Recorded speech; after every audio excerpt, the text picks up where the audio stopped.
ऐसा देगी कोरमा जो ना सिर्फ खुशबू से दिल जीत ले बल्कि एक एक निवाला आपको शाही दावत का एहसास दिलाए।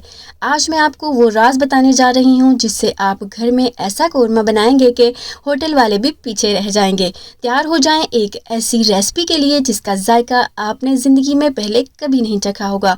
वीडियो को लास्ट तक ज़रूर देखिएगा। बिस्मिल्लाहिर्रहमानिर्रहीम। अस्सलाम वालेकुम गाइस। कोरमा बनाने के लिए सबसे पहले हम प्याज ब्राउन करेंगे। तो यहाँ पर मैंने 5 बड़े साइज़ के प्याज लेके इस तरह स्लाइसेस में काट लिए थे और फिर गर्मा गर्म ऑयल में डाला और थोड़ा सा चुटकी भर नमक डाल के इनको इस तरह ब्राउन करके निकाल लेना है। आपने डार्क ब्राउन नहीं करना।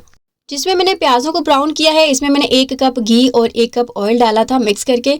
अब इस ऑयल घी को रूम टेम्परेचर पर आने देंगे। फिर इसमें शामिल करेंगे 3 कप दही या फिर 600 ग्राम दही शामिल कर देंगे और साथ ही 15 लौंग शामिल करेंगे और 10 से 12 छोटी इलायची शामिल कर देंगे। 3 इस तरह दालचीनी के टुकड़े शामिल कर देंगे। 1.5 चम्मच लाल मिर्च पाउडर शामिल करेंगे और 1 टीस्पून नमक शामिल करेंगे। नमक आप अपने टेस्ट के अकॉर्डिंग शामिल करिएगा। और 1.5 टेबल स्पून ही इसमें भुना कुटा धनिया शामिल करेंगे और 1 टीस्पून इसमें हल्दी शामिल कर देंगे और 1 चम्मच ही इसमें साबुत काली मिर्च शामिल करेंगे और 2 टेबल स्पून लहसुन अदरक का पेस्ट शामिल करेंगे। नाउ गाइस इसको अच्छे से मिक्स करना है कि दही का दाना ख़त्म हो जाए। इस तरह आप विस्क की मदद से इसको मिक्स करेंगे तो दही का दाना ख़त्म हो जाएगा। नाउ गाइस इसको अच्छे से मिक्स करने के बाद फ्लेम ऑन कर देनी है। कंटिन्यूसली चम्मच चलाते हुए ही आपने इसको फ्राई करना है, फिर ही दानेदार सा कोरमे का मसाला रेडी होगा।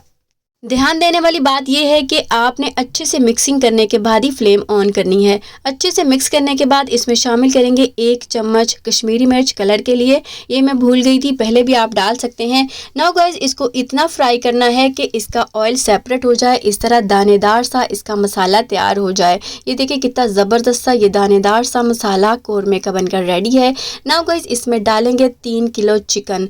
2 किलो मैंने चिकन ले लिया था नॉर्मल और 1 किलो गर्दनें ले ली थी। मुर्गी की जो गर्दन होती है ना वो मैंने ले ली थी। इस तरह 3 किलो मैंने चिकन इसमें शामिल कर दिया है और इसमें मैंने थोड़े से टुकड़े तेज़पात के शामिल किए हैं। ये ऑप्शनल है, अगर डाल लें तो बेस्ट है, अगर ना डालें तो कोई बात नहीं।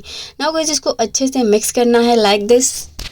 इसके साथ ही गाइस अगर आप मेरे चैनल पर फर्स्ट टाइम आए हैं तो प्लीज़ सब्सक्राइब कर लें और आप लाजमी बताया करें कि कहाँ कहाँ से मेरी वीडियो देख रहे हैं। अपनी प्रेजेंस भी मस्ट दिया करें, मुझे जानकर अच्छा लगेगा। नाउ गाइस इसको हमने अच्छे से मिक्स कर लिया है हाई फ्लेम पर। जैसे ही चिकन ने पानी छोड़ा तो हमने इसको 10 मिनट के लिए कवर कर दिया है।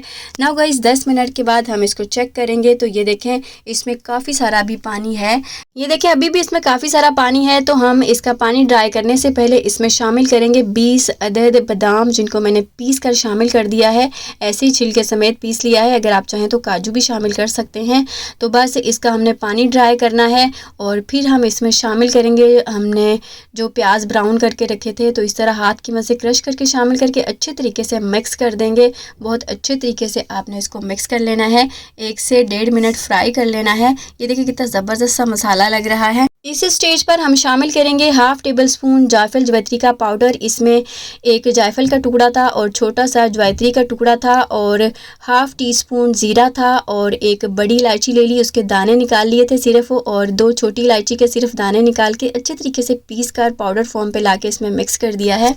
2 टेबलस्पून इसमें मैंने केवड़ा वाटर ऐड किया है। अगर आपके पास ज़ाफ़रानी केवड़ा वाटर है तो वो ज़रूर डालिएगा। और तकरीबन 1 टेबलस्पून मैंने इसमें ऑयल शामिल कर दिया था खूबसूरती के लिए, ताकि चिकन खूबसूरत लगे एंड में। और अब इसमें डालेंगे थोड़ा सा दूध और इसको अच्छे से मिक्स कर लेंगे। इस स्टेज पर अगर आपके पास दूध की बिलाई है तो वो भी शामिल कर सकते हैं और अगर आपने पानी शामिल करना है तो गर्म पानी डालिएगा 1 से 1.5 कप। और हम इसको 2 मिनट के लिए लो फ्लेम पर रखेंगे तो मज़ेदार सा कोरमा बनकर रेडी है। ये देखिए कितना ज़बरदस्त लग रहा है। खाने में ये इतना ज़्यादा टेस्टी फ्लेवरफुल सा होता है कि खाकर मज़ा ही आ जाता है। फाइनल लुक के लिए मैं किसी डिश में इसको नहीं निकाल रही, कढ़ाई के अंदर ही मैंने थोड़े से प्याज और टमाटर लगा दिए हैं। वैसे इनकी ज़रूरत नहीं है, ये वैसे ही बहुत ही टेस्टी फ्लेवरफुल सा बनता है। आप मेरे बताए हुए तरीके से एक दफ़ा ज़रूर ट्राई कीजिएगा। आप इसको चपाती नान के साथ खाएंगे तो बहुत मज़ा आएगा। नान के साथ तो इसका इतना जायका ज़बरदस्त लगता है कि आप बाहर के कोरमे आपने क्या खाए होंगे। ये इतना टेस्टी फ्लेवरफुल सा बनता है। सो गाइज़ अगर वीडियो अच्छी लगी हो तो प्लीज़ सब्सक्राइब कर लें, लाइक शेयर ज़रूर कीजिएगा और बेल आइकन पर भी मस्ट क्लिक कर लें ताकि मेरी आने वाली वीडियो का नोटिफिकेशन सबसे पहले आपको मिल सके। इसके साथ ही गाइज़ इजाज़त चाहेंगे, दुआ में याद रखिएगा। अल्लाह हाफिज़, टेक केयर।